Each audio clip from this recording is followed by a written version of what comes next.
In this two-part video discussion, I plan to cover the general themes of the introductory chapter, which includes some discussion of philosophy and the historical roots of international law and the establishing of human rights as the norm and the basis for international law. Gibney and Poe have written a book that is built around four basic assumptions. So the first is that human rights are universal, meaning that they belong to everyone and should be observed by everyone. This includes individuals as well as governing institutions. In addition, they draw from a long tradition that exists within law, politics, and history about the role of society in protecting human rights, the natural rights of human beings. The text also has a very strong empirical drive that relies on statistical analyses and various methods of scientific inquiry to draw empirical findings and reports on those. And the fourth assumption is that human dignity is something to be protected and needs to be restored. And so as part of this assumption, they build on literature that looks at intervention into other countries, but also different mechanisms of justice, like retributive, restorative, and transitional justice. So for most of human history, there really was no concept of human rights, especially one in terms of a legal framework that applied to all countries.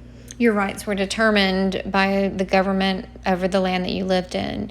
But this all really begins to change when the survivors of World War II, after the Holocaust and the genocide of the Jewish people, countries formed a consensus about the need to create some kind of universal human rights, because civil rights protected by individual states had really done nothing to protect the Jewish people or any of the other victims of the Holocaust.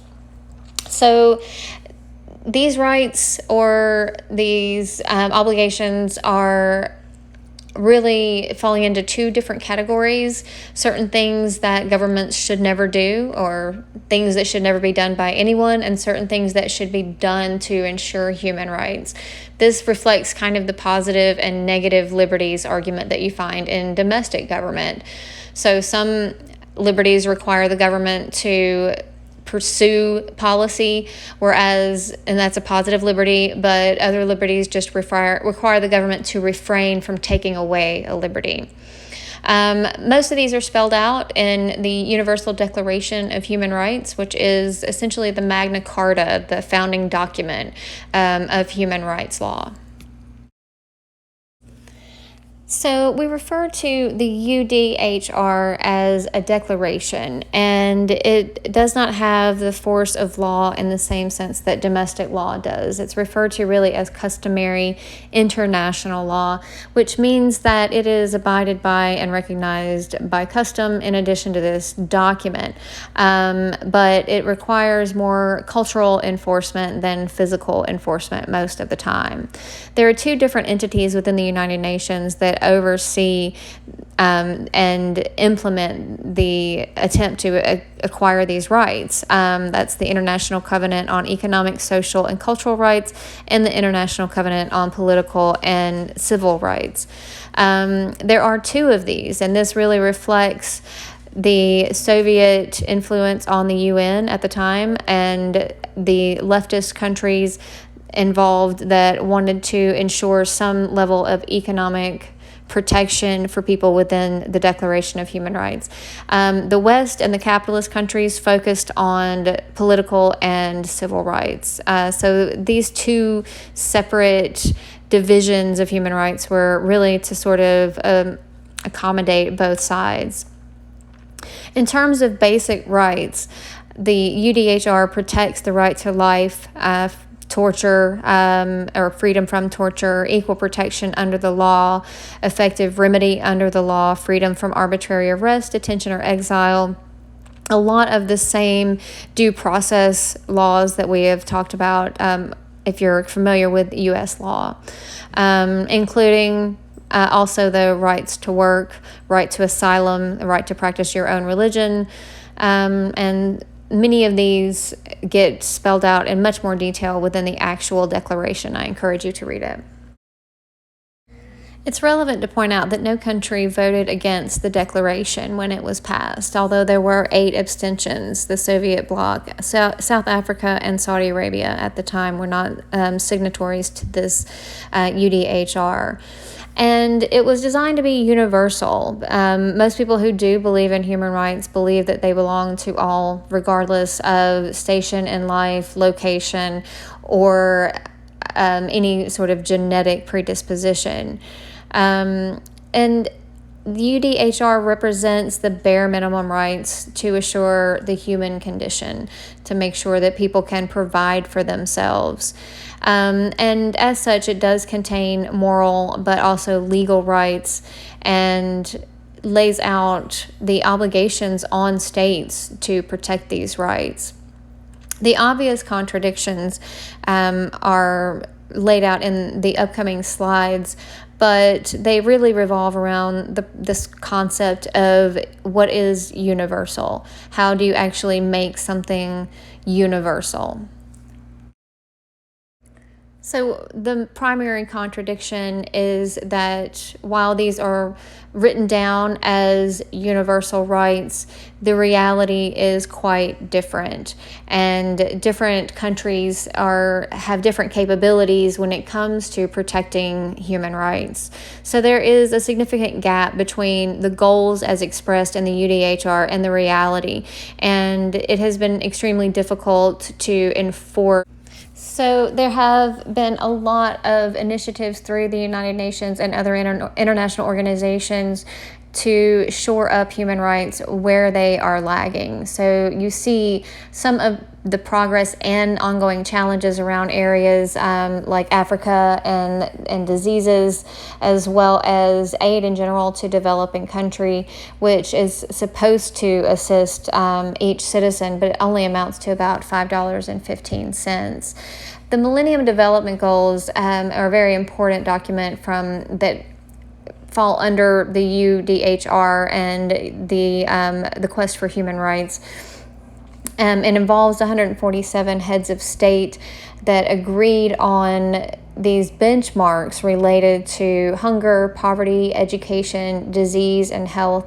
And these are all listed out in your book as well. But these were essentially programs designed to funnel funds toward certain initiatives in countries where they were needed. However, we're still quite a ways from achieving that universality.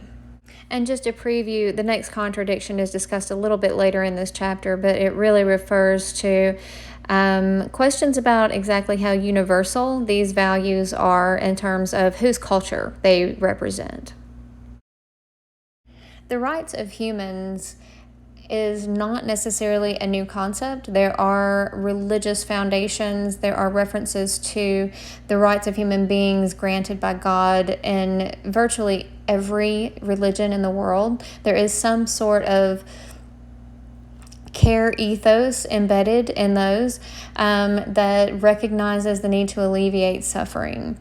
Within philosophy, we have references to rights of humans from the ancient Chinese, the ancient Greeks, African and Middle Eastern philosophers as well, and then also to include the Americas with writers like Thomas Jefferson and Thomas Paine and Alexander Hamilton. And human rights are implied by much Enlightenment thinking, which places intellectual pursuit of knowledge and the right way to govern in kind of the human condition, and also balances that with the moral obligations created by religion. So the Enlightenment is important for providing us with the foundation for human rights. One important scholar from the Enlightenment that informs us about human rights is John Locke. We draw a lot about our own Constitution in the United States, but the Universal Declaration of Human Rights also relies on some of his properties related to universal law and natural rights. He believed that people were born into a natural state of equality and that government was best used if it protected these rights.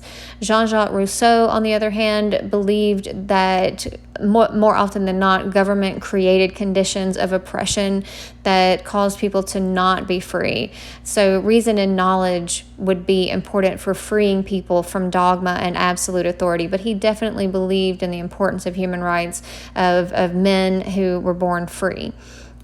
Immanuel Kant is another important thinker related to human rights. He asserted the categorical imperative, which stated that humans should only engage in those acts that they could will to be universal. In other words, if you can't always say that this would be the right act in every situation, then you should not do that act. And then, of course, in our own American tradition, John Adams, Thomas Jefferson, the discussion of how we are endowed with rights by the Creator. In this slide, the point really is to point out different categories of rights and some resources that you might want to follow up in your own time. It's important to realize that there is an economic Bill of Rights that was established by Roosevelt's address to Congress in 1944 to the United States. And a lot of these principles were adopted into the Universal Declaration of Human Rights. He believed that people that lived in want were not free, and this did form the basis of Roosevelt's New Deal, which is often still today discussed as a pretty important policy. So this is really just to give you some information about where to look for how these rights are spelled out. One of the biggest criticisms of the Universal Declaration of Human Rights and any subsequent attempts to make international law around human rights has been that it tends to reflect the cultural values of the Western world, meaning the European or Eurocentric values.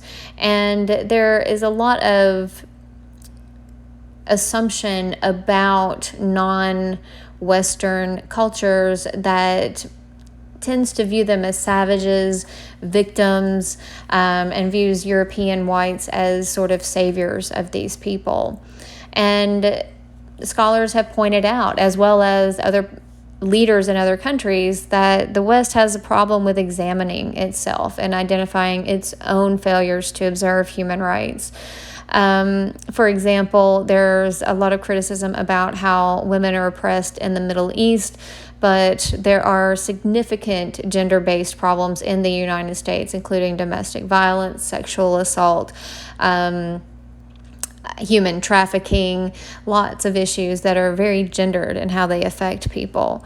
And so this is a pretty poignant statement by Mutua. If one culture is allowed the right to define and impose on others what it deems good for humanity, the very meaning of freedom itself will have been abrogated. So again, this is one of those contradictions that the Universal Declaration, it purports to be a document that reflects what everyone agrees should be human rights, but they do tend to reflect Western values, Western concerns. And the answer to this may or may not be sufficient. I will let you be the judge. But others have retorted to this criticism that the Universal Declaration does not necessarily really reflect what Western Europe has done. It reflects really where Western Europe, and I think now you could include the United States, have actually failed to protect human rights. So these are more or less lessons for what not to do if you want to uphold human rights. However, one might also ask if a region is so poor at observing human rights, should they really be the ones around whom we build the concept of human rights? But this is part of the debate, which is actually ongoing.